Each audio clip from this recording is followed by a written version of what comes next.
Hello, আসসালামু আলাইকুম। কেমন আছেন সবাই? আশা করি সবাই ভালো আছেন। Welcome back to my another video. আজ আমি আপনাদের সামনে আরও নতুন একটি ভিডিও নিয়ে হাজির হলাম।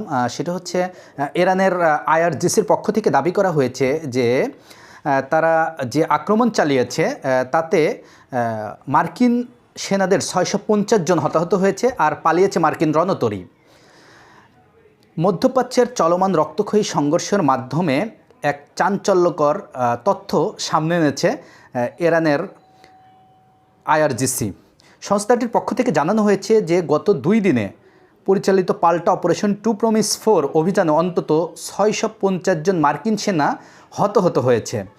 মঙ্গলবার ৩ মার্চ এক বিশেষ সংবাদ সম্মেলনে আইআরজিসির মুখপাত্র ব্রিগেডিয়ার জেনারেল আলী মোহাম্মদ নায়েনি এই দাবি করেন। আসলে এই দাবিটা করেছে আইআরজিসির পক্ষ থেকে যে আমেরিকার যে সৈন্য যুদ্ধের জন্য এসেছিল তাদের মধ্যে ৬৫০ জন হতাহত হয়েছে এবং যে রণতরীটি আমেরিকান যে ইউএসএস আব্রাহাম যে রণতরীটি এসেছিলেন সেটাও নাকি পালিয়েছে। এটা আইআরজিসির পক্ষ থেকে আসলে এটা দাবি করা হয়েছে।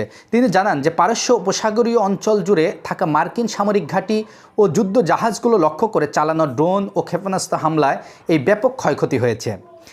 আইআরজিসির মুখপাত্রের দেওয়া তথ্য অনুযায়ী ইরানি ক্ষেপণাস্ত্র ও ড্রোনগুলো বাহরাইনে অবস্থিত মার্কিন ৫ম নৌবহরে সদর দপ্তরে বারবার সফলভাবে আঘাত হানতে সক্ষম হয়েছে। এটা আমরাও বিভিন্ন নিউজের মাধ্যমে জানতে পেরেছি যে আসলে ইরানের পক্ষ থেকে যেভাবে আক্রমণ চালানো হয়েছে, বাহরাইনে যে আক্রমণগুলো চলেছে তার প্রত্যেকটি অধিকাংশ রকেট গিয়ে তাদের সুনির্দিষ্ট লক্ষ্যবস্তুতে আঘাত আনতে সক্ষম হয়েছে। এটা আমরাও বিভিন্ন নিউজের মাধ্যমে আসলে জানতে পেরেছি। আইআরজিসির মুখপাত্রের দেওয়া তথ্য অনুযায়ী ইরানি ক্ষেপণাস্ত্র ড্রোনগুলো বাহরাইনে, আবারও আমি বলছি, বাহরাইনের যে যুক্তরাষ্ট্রের যে ঘাঁটি রয়েছে সেই ঘাঁটিটাতে সুনির্দিষ্ট লক্ষ্যবস্তুতে আঘাত হানতে সক্ষম হয়েছে। নায়েনি দাবি করেন যে এটি সুনির্দিষ্ট হামলার একটি গুরুত্বপূর্ণ মার্কিন সামরিক স্থাপনা ধ্বংস হয়ে গিয়েছে। সেখানে অন্তত ১৬০ জন মার্কিন সেনা নিহতও হয়েছে বা আহত হয়। আসলে ঘটনাটা কতটা সত্য জানি না, তবে এটা বিভিন্ন নিউজের বরাত দিয়ে আমরা জানতে পারলাম যে এ পর্যন্ত কিন্তু অন্য কোনো নিউজে, পশ্চিমাদের কোনো নিউজে আসলে যে আমেরিকার কোনো সৈন্য নিহত হয়েছে এরকম ৬ জন ছাড়া আমরা বাদবাকি কিন্তু কোনো নিউজ পাইনি। অথচ আইআরজিসির দাবি অনুযায়ী যে তারা একটা হামলাতেই ১৬০ জন আমেরিকান সেনাবাহিনীকে হত্যা করতে সক্ষম হয়েছে। এছাড়াও মার্কিন নৌবাহিনীর এমএস কমব্যাট সাপোর্ট জাহাজটি ইরানি নৌবাহিনীর ছোড়া ক্ষেপণাস্ত্রের আঘাতে মারাত্মকভাবে ক্ষতিগ্রস্ত হয়েছে বলে তিনি উল্লেখ করেন। যদিও পেন্টাগন এখন পর্যন্ত এই হতাহতের বিষয়ে কোনো আনুষ্ঠানিক তথ্য প্রদান কোনো মিডিয়ার সামনে আসলে করেনি। আর এটা আপনারা জানেন যে কোনো মিডিয়ার সামনে আসলে যখন কোনো পশ্চিমা বা ইসরায়েলের কোনো বড় ধরনের ক্ষতিও হয় তারা কিন্তু পশ্চিমা মিডিয়াগুলো কিন্তু এখন সেইভাবে প্রচার করে না। অথচ আমরা কিন্তু বিভিন্নভাবে জানতে পারছি যে আসলে বড় ধরনের ক্ষতি আমেরিকার হয়ে গিয়েছে। যদিও পেন্টাগন এখন পর্যন্ত এটা অস্বীকার করেছেন। ব্রিগেডিয়ার জেনারেল আলী মোহাম্মদ নায়েনি আরও জানান যে ইরানি নৌবাহিনীর প্রবল আক্রমণের মুখে মার্কিন বিমানবাহিনীর রণতরী ইউএসএস আব্রাহাম লিঙ্কন সংশ্লিষ্ট এলাকা ছেড়ে পালিয়ে যেতে বাধ্য হয়েছে।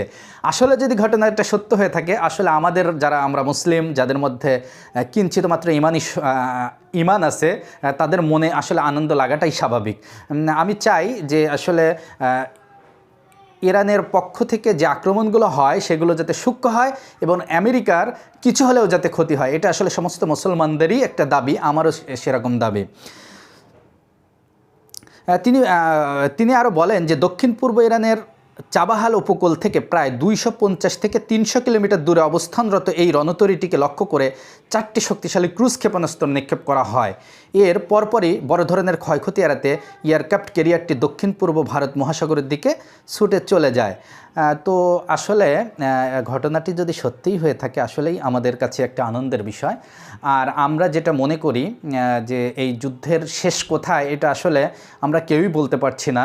এইটা যদি আমরা যেটা দেখছি, যদি এখানে রাশিয়া বা চীন যদি ইরানকে সাপোর্ট দিয়ে থাকে বা উত্তর কোরিয়া যদি সাপোর্ট দিয়ে থাকে তাহলে অবশ্যই এটা তৃতীয় বিশ্বযুদ্ধের দিকে যাওয়ার সম্ভাবনা অনেকটাই বেশি। আর যদি তাদেরকে তারা যদি সাপোর্ট না দেয় তাহলে হয়তো ইরান কিছুদিন যুদ্ধ চালাবে, তারপরে তাদের সমরাস্ত্রগুলো যখন ফুরিয়ে আসবে তখন ইরান আস্তে আস্তে নিস্তেজ হয়ে যাবে। কিন্তু আমরা এটা চাই না। ইরান যেভাবে প্রতিবাদ করে যাচ্ছে, যেভাবে প্রতিশোধমূলক আক্রমণ করে যাচ্ছে, এইটা আমরা চাই যে আরও ভালোভাবে সফলভাবে আক্রমণ চালাক এবং তারা যেন তাদের লক্ষ্যবস্তুতে ঠিকভাবে আক্রমণ চালাতে পারে।